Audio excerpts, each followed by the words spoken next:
ন্যায় এবং সত্যের বিরুদ্ধে মিথ্যাচার, অপপ্রচার এবং তাদের অশুভ শক্তি প্রয়োগ করেই থাকে।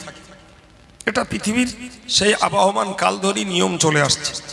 নমরুদ অত্যাচার করেছে ইব্রাহিম আলাইহিস সালামের উপরে, ফেরাউন করেছে মুসা নবীর উপরে, ইহুদিরা করেছে হযরত ঈসা নবীর উপরে। তার মানে একটা শক্তিশালী গোষ্ঠী সর্বদাই দুর্বলদের উপরে এই কোণঠাসা অত্যাচারমূলক আচরণ করিয়ে যায়।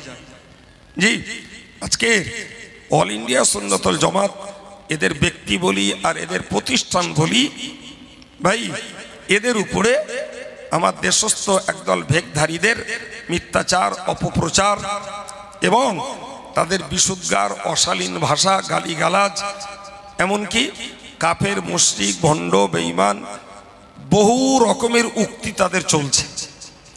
ভাই তো তারা তাদের কাজ করছে।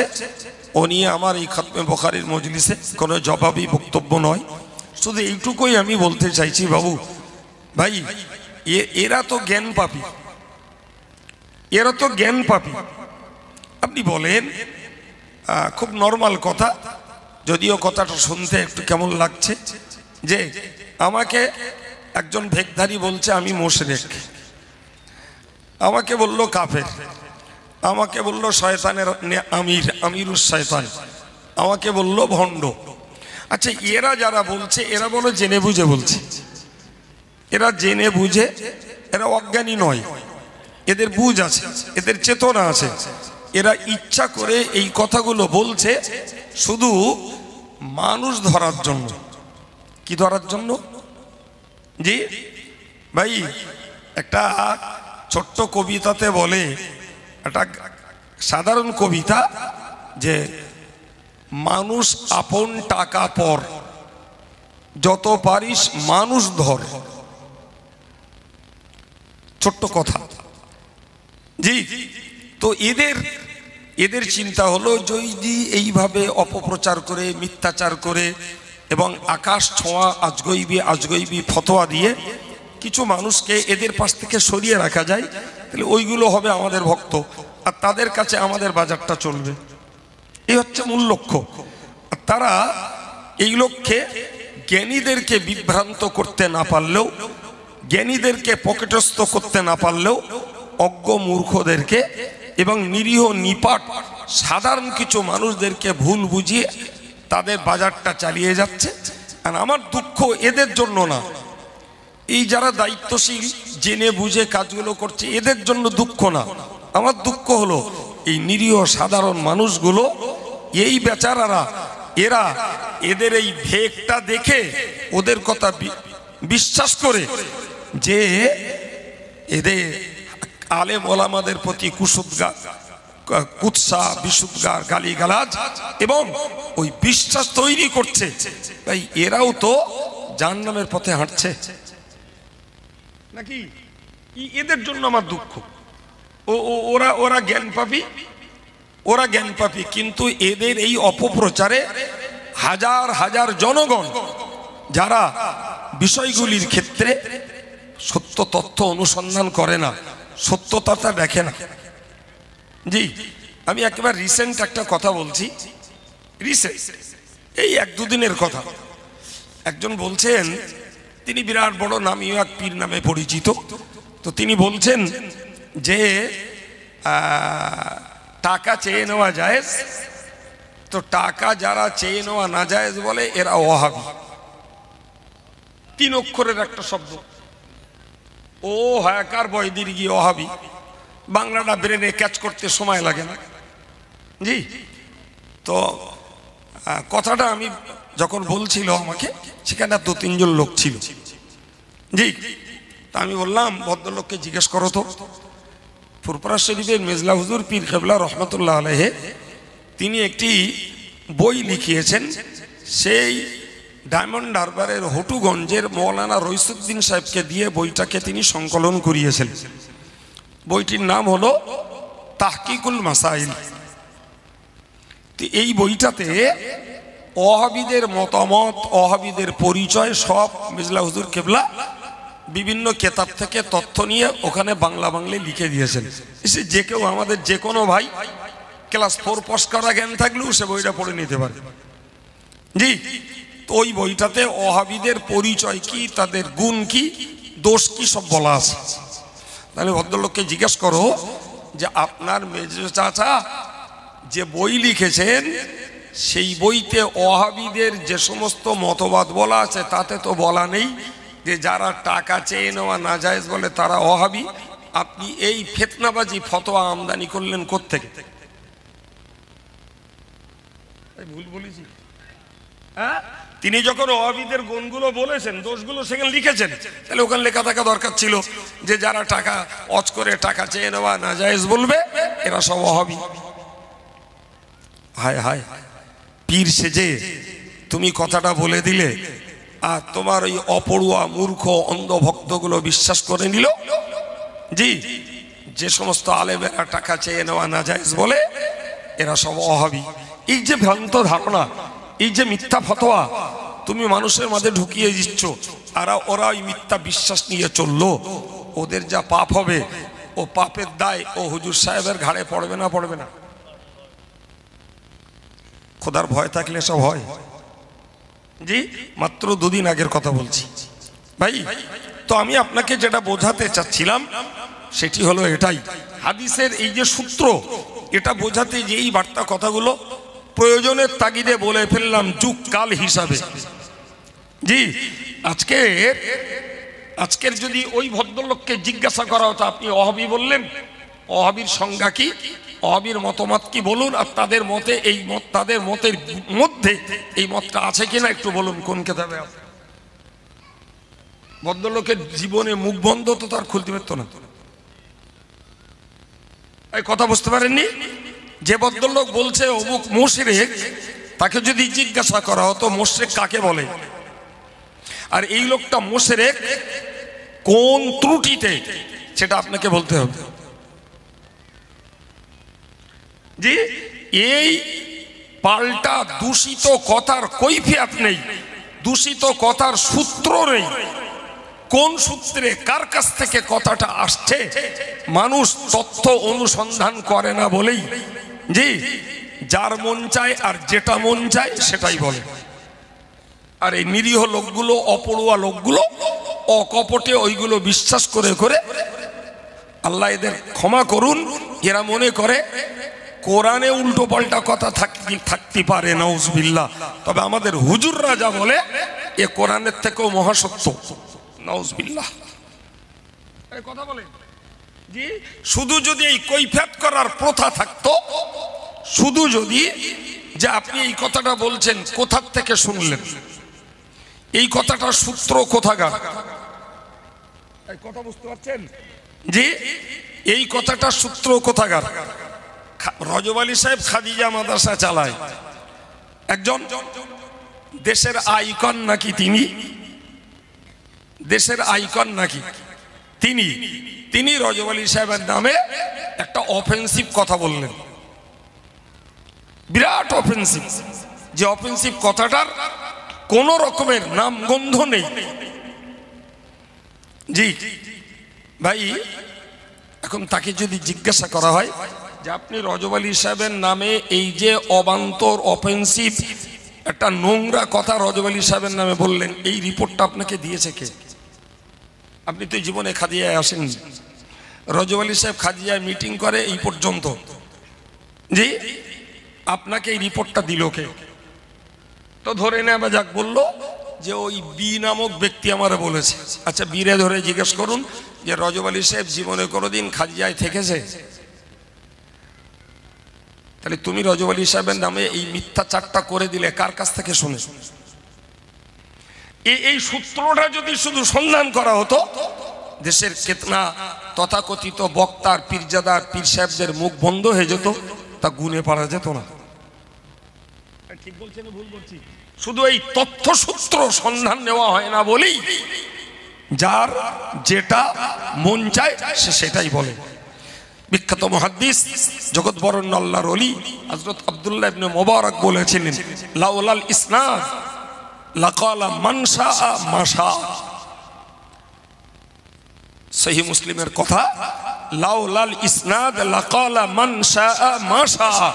যদি রসুলের এই হাদিসগুলো সত্যতার ব্যাপারে এই সূত্রের ব্যবস্থা যদি না থাকতো, কে কার কাছ থেকে শুনেছে, এই সঠিক প্রমাণিত সূত্র যদি না থাকতো, তাহলে রসুলের নামে যে যেটা চাইতো সেটাই বলতো, আর ইসলামটা ধ্বংস হতো। ঠিক না ভুল? আজকে ঠিক এই সূত্র নেই বলেই যে মৌলবী আর যে পীরজাদা যার যেটা মন চাচ্ছে সেটাই বলছে, জি, আর ইসলাম নামীয় ব্যক্তিগুলো পাপের সাগরে হাবুডুবু খেয়ে ধ্বংস হচ্ছে। জি, পাপের সাগরে হাবুডুবু খেয়ে ধ্বংস হচ্ছে।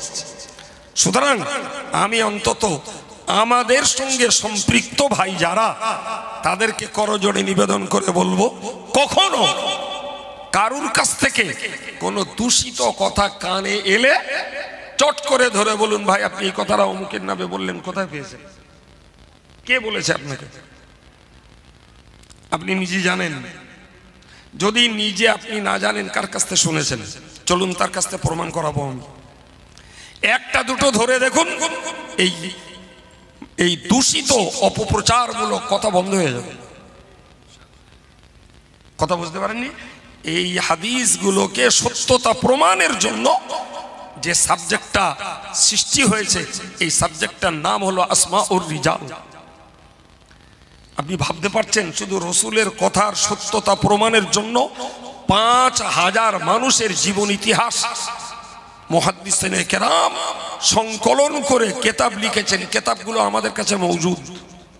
পড়া লোকের জীবনী, 5000 লোকের জীবনী সংগ্রহ করতে হয়েছে। তারপরে তাদের চরিত্রের বিচার উপরে তারা রসুলের নামে যেটা বলেছে সেইটা সত্য আর মিথ্যা নির্ণয় হয়েছে।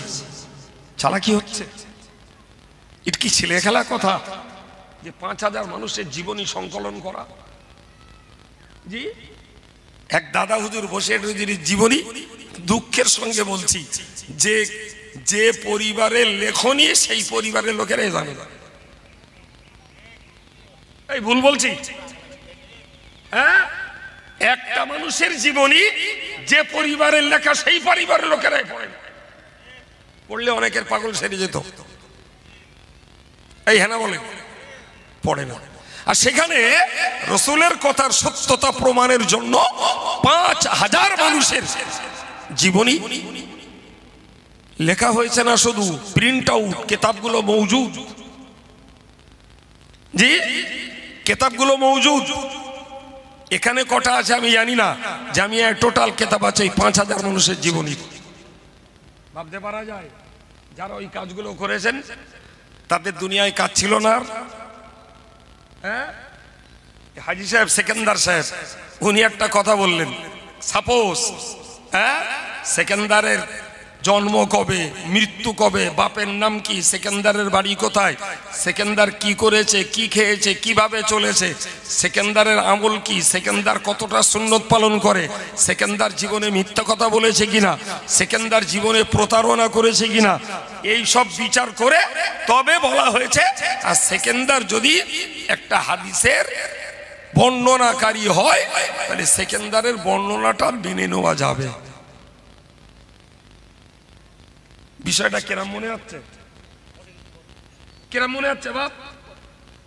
জি, পক্ষান্তরে পাশে বসা মৌলানা জয়নুল আবেদিন, তিনিও একজন হাদিসের বর্ণনাকারী।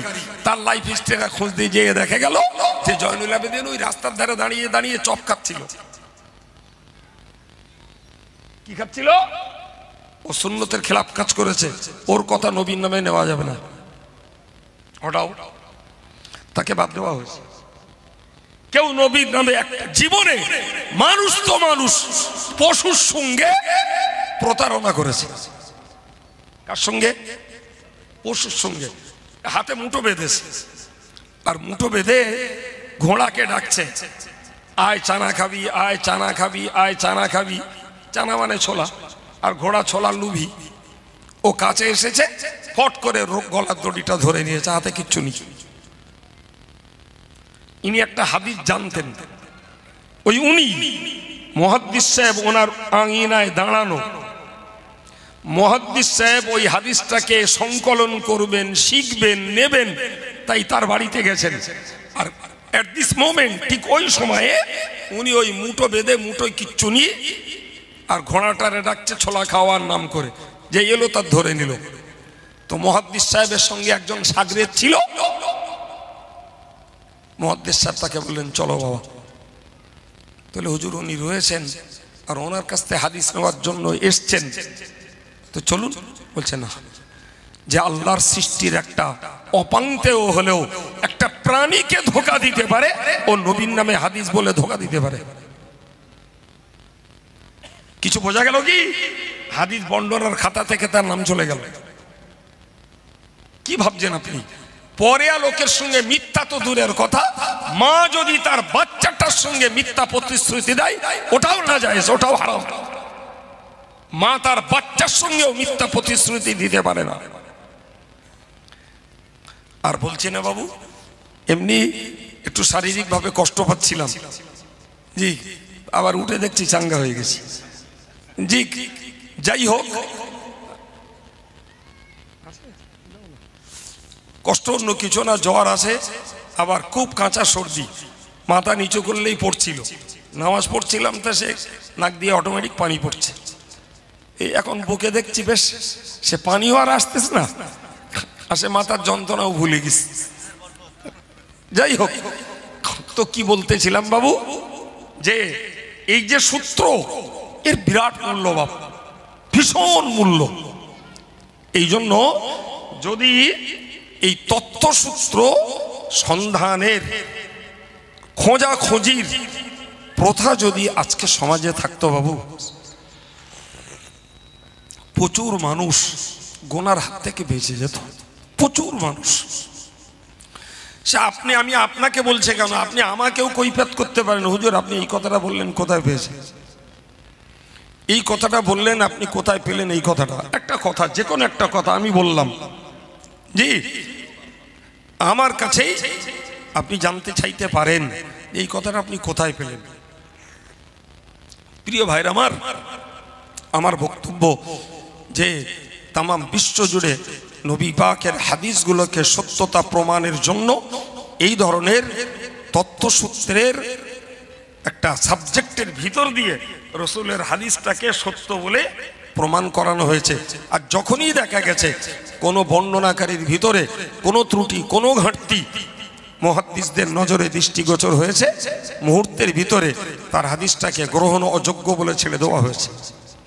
চিন্তা করতে পারবেন না, হাজার হাজার হাদিস বলে পরিচিত এরকম আরবি কোটেশন বাতিল হয়ে গেছে। একটা হাজার হাজার হাদিস নামীয় আরবি কোটেশন, আরবি উক্তি বাতিল হয়ে গেছে, সেগুলো হাদিস নয়। একজন ব্যক্তি তার জীবনে 20,000 বাতিল কথা নবীর হাদিস বলে চালিয়েছে। কতটা?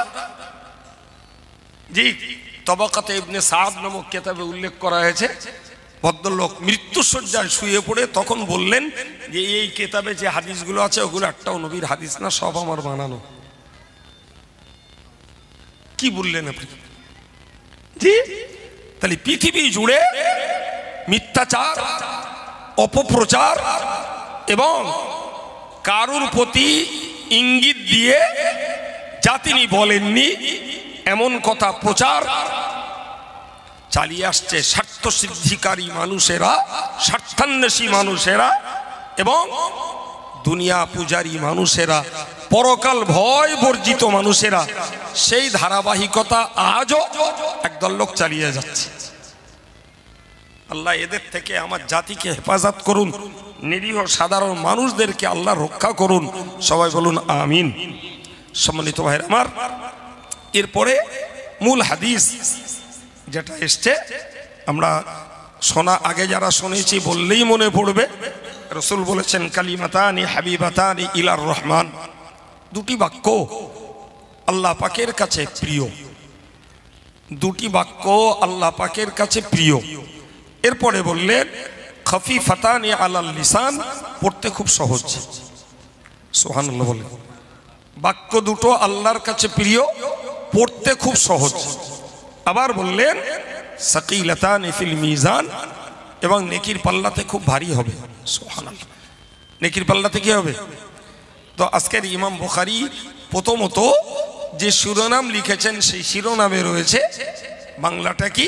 আল্লাহ বলেছেন কিয়ামতের দিনে আমি ন্যায়ের পাল্লা প্রতিষ্ঠিত করব, পাপ আর সওয়াব মাপার জন্য ইনসাফের পাল্লা খাড়া করব। এটা ছিল হাদিসের মূল, আজকের হাদিসটির মূল শিরোনাম। আর সেই শিরোনামে এই হাদিসটি এসেছে যে দুটো কালিমা পড়লে পরে তোমাদের আমল নামাটা ভারী হয়ে যাবে। সুবহানাল্লাহ। এবং পড়াটাও সহজ আর আল্লাহর কাছে খুব প্রিয় বাক্য দুটো, সুবহানাল্লাহি ওয়া বিহামদিহি সুবহানাল্লাহিল আযীম।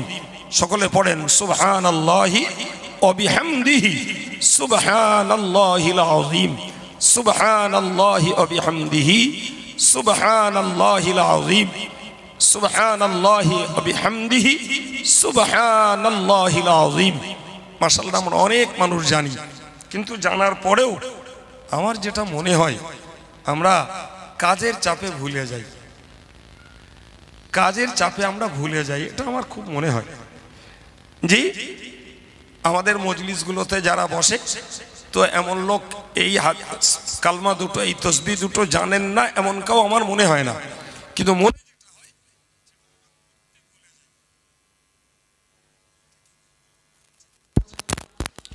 কি গো পড়তে মনে থাকে না। তো এই পড়াটাকে আমাদের একটা আমলে বানাতে হবে বাবা। 100 বার পড়লে 1,24,000 নেকি হয়। এই বুখারী শরীফের টিকাতে লেখা আছে, এটাও হাদিস, এখানে দেয়া আছে হাদিসটা। 100 বার পড়লে কত নেকি হয়? জোরে বলেন। 1,24,000 নেকি হয়। 100 বার পড়তে ক মিনিট লাগবে বাপ? মিনিট 5 লাগতে পারে। ক মিনিট লাগবে? 5 মিনিট। জি, আমি সকলকে অনুরোধ করব, আপনারা যদি আমার কথাটা শুনে আমল করেন তাহলে আমার একটু সওয়াব হবে। জি, সকলকে অনুরোধ করব, আপনার সারা দিনের রুটিন আছে কাজের, প্রত্যেকের কাজের একটা রুটিন আছে। রুটিন ছাড়া যেটা হয় সেটা বিপদ। এই হ্যাঁ না বলেন, আচমকাটা বিপদ হলো তখন রুটিনের বাইরে কাজ করতে হবে। জি, তা আমি আজকের খাদিজার খতমে বুখারীর মজলিসে বসে আমি অভিভাবক, অভিভাবিকা, আমাদের ছাত্রী এবং আমাদের সঙ্গী সাথী, বন্ধু বান্ধব, অল ইন্ডিয়া সুন্নাতুল জামাতের সকল সমর্থকদের আন্তরিকতার সঙ্গে নিবেদন করব, এই নেকির পাল্লাটা ভারী হবে কিয়ামতের মাঠে। স্পেশালি যে দুটো বাক্যের বিনিময়ে এই দুটো আমরা দৈনিক পড়ার একটা রুটিন বানাই, যার যখন সুবিধা। রাত দিন সমান, রাতে পড়লে সওয়াব বেশি হবে, দিনে পড়লে কম হবে, ব্যাপারটা এমন নয়। নামাজের পার্টিতে বসে পড়লে সওয়াব বেশি হবে বা অন্য সময় পড়লে সওয়াব কম হবে, ব্যাপারটা এমন নয়। দরকার পড়া। কি গো বাবু, খুব বড় সড়ো বোঝা চাপিয়ে দিলাম আপনাদের নাকি? হ্যাঁ, আর আপনারা যদি মাশাআল্লাহ আমলটা করেন তাহলে আমি আপনাদের পরামর্শ দিচ্ছি, আমি একটু সওয়াব পাবো না পাবো না? জি, আল্লাহ কবুল করুন, বলুন আমিন। আর একটু জোরে বলেন আমিন।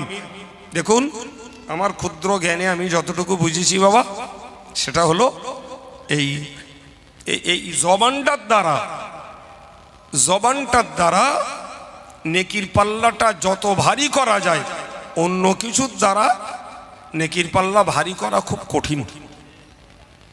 জবানে সুবহানাল্লাহ বলা যায়, আলহামদুলিল্লাহ বলা যায়, আল্লাহু আকবার বলা যায়, লা ইলাহা ইল্লাল্লাহ বলা যায়, কোরআন শরীফ পড়া যায়, বিসমিল্লাহ শরীফ পড়া যায়, দরুদ শরীফ পড়া যায়, সুবহানাল্লাহ বিহামদিহি সুবহানাল্লাহিল আযীম পড়া যায়। তাই এই জবান দ্বারা যত সহজে নেকির পাল্লা ভারী করা যায়, এত দ্রুত নেকির পাল্লা ভারী হওয়ার আর কিছু আছে বলে আমার জানা নেই। সহিহ মুসলিমের একটি হাদিসে রয়েছে, হুজুর বলেছেন সুবহানাল্লাহি তামলাউল মিজান। রাসূল বলেন যারা নিত্য অভ্যস্ত সুবহানাল্লাহ সুবহানাল্লাহ সুবহানাল্লাহ পড়ার জন্য, আল্লাহ পাকের নবী বললেন এর দ্বারাতে নেকির পাল্লাটা ভর্তি হয়ে যাবে। আর একটু জোরে বলেন, শুধু সুবহানাল্লাহ এর বিনিময়ে নেকির পাল্লা ভর্তি হবে। একটা কথা মাঝে মধ্যে ওয়াজ নসিহতেও শুনতে পান, আমিও কোথাও কোথাও বলেছি, জি কোথাও কোথাও বলেছি যে মান সাব্বাহাল্লাহ সালাসান ওয়া সালাসিনা ওয়া মান হামিদাল্লাহ সালাসান ওয়া সালাসিন ওয়া মান কাব্বারা সালাসান ওয়া সালাসিন ওয়া তামামুল মিয়াতি লা ইলাহা ইল্লাল্লাহ ওয়াহদাহু লা শারীকা লাহু লাহুল মুলকু ওয়া লাহুল হামদু ইউহয়ি ওয়া ইউমীতু বিয়াদিহিল খায়র ওয়া হুয়া আলা কুল্লি শাইইন কাদির। যারা 33 বার পরে সুবহানাল্লাহ, 33 বার আলহামদুলিল্লাহ, 33 বার আল্লাহু আকবার, আর একবার চতুর্থ কলেমাটা, তো যারা আরবি জানে তারা বাগদাদি কায়দায় ইয়াসসালাল কোরআনে চতুর্থ কলমা পায়। যারা বাংলা বই পড়ে রেখেছে একদম সহজ ঠিকানা, বসিরহাট হুজুরের নামাজ শিক্ষাতেও চতুর্থ কলমাটা লিখে দেওয়া আছে, খুলে দেখে নেবেন। এই চারটে মিলে 100, চারটে মিলে আল্লাহ পাকের নবী বলেছেন হুত্তাত খাতায়া ওয়া ইন কানা মিসলু জাবাদিল বাহার আও কামা ক্বালা আলাইহিস সালাম। নবী বললেন যদি তার গোনার পরিমাণ সমুদ্রের গেজার সমতুল্য হয়, আল্লাহ পাক অত গোনাকেও মাফ করে দেবেন। এবার বলেন তো বাবা, জবান দ্বারা নেকি জোগাড় করা সহজ না কঠিন? অন্যের দ্বারাতে কঠিন বলো বাবা, অন্য কিছুর দ্বারাতে যত কঠিন, জবান দ্বারা নেকি সঞ্চয় করা তার থেকে প্রচুর পরিমাণে সহজ বলে আমার মনে হয়েছে। সেই জন্য আমার মনে হয়েছে, মানে আমার তো নিজের মন না, এই যাইটা তাক পড়তে টড়তে পারি, সেই পড়ে টড়ে আমার মনে হয়েছে, তা না তো নিজের মন্তব্য তো খাটাবার জায়গা নেই। জি প্রিয় ভাইরা আমার, সুতরাং আমরা স্পেশালি এই তসবিহগুলো পড়ার আমাদের দৈনিক জীবনের একটা রুটিন বানাই। ওগুলো তো 5 ওয়াক্ত নামাজে পড়তে পারি। এই আজকের সহিহ বুখারীর যে তসবিহ দুটো, কালাম দুটো পেলাম, এর জন্য আমরা একটা রুটিন বানাই যে প্রতিদিন এই সময়টা আমি 100 বার করে পড়বো, বেশি না পারি 100 বার করে পড়বো। আরে খোদ রসুল বলছেন একদম সঠিক সূত্রে প্রমাণিত সহিহ হাদিস যে নেকির পাল্লা ভারী হয়ে যাবে, নেকির পাল্লা ভারী হয়ে যাবে। তাহলে এর থেকে নির্ভেজাল বিশ্বাসের আর কি থাকতে পারে বাবা? আছে বাবু কিছু? জি আল্লাহ পাক আমাদেরকে তৌফিক দেন, বলুন আমিন। আর একটু জোরে বলেন আমিন। আল্লাহুম্মা ওয়াফিক লানা বিল আমালিস সালিহাত, আল্লাহুম্মা বারিক লানা ফি ইলমিনা ওয়া আমালিনা ওয়া কাসাবিনা, বলুন আমিন। আর একটু জোরে বলেন আমিন। দুরূদ শরীফ আল্লাহুম্মা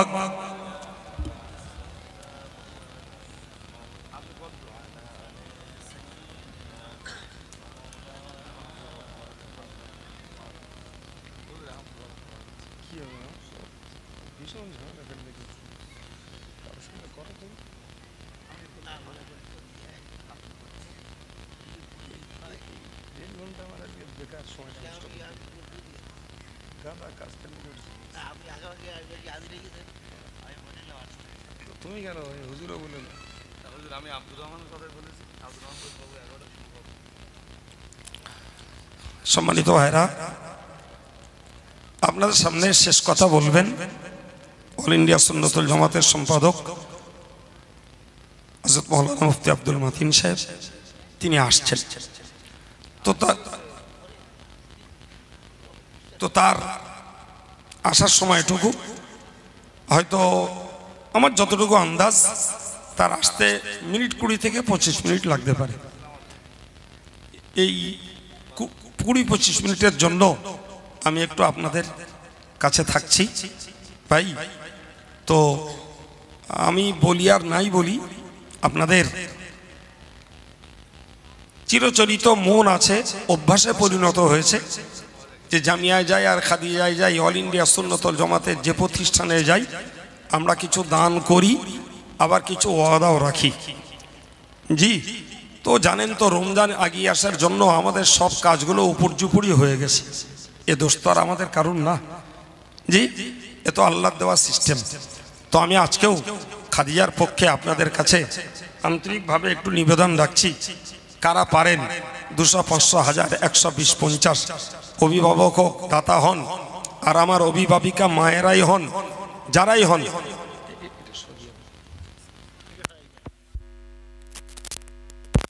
যারাই হন, একটু এক ঝলক উঠে আসুন বাবু, এক ঝলক একটু উঠে আসুন। আমাদের আবুজার 300 টাকা দিয়েছে, একটা বাচ্চা মেয়ে তার দাদার নামে 50 টাকা দিয়েছে। আসুন বাবা, আমার মনে দুর্বলতা নেই যে আপনারা জামিয়ায় 50 টাকা দিয়ে শরীক হবেন না, এমন খালি মনে কেউ এসছেন, এটা আমার মন বলে না বাবা, জি, ওটা আমার মন বলে না, জি। একটু জামিয়ার মতো মহব্বত দেখিয়ে খাদিজাও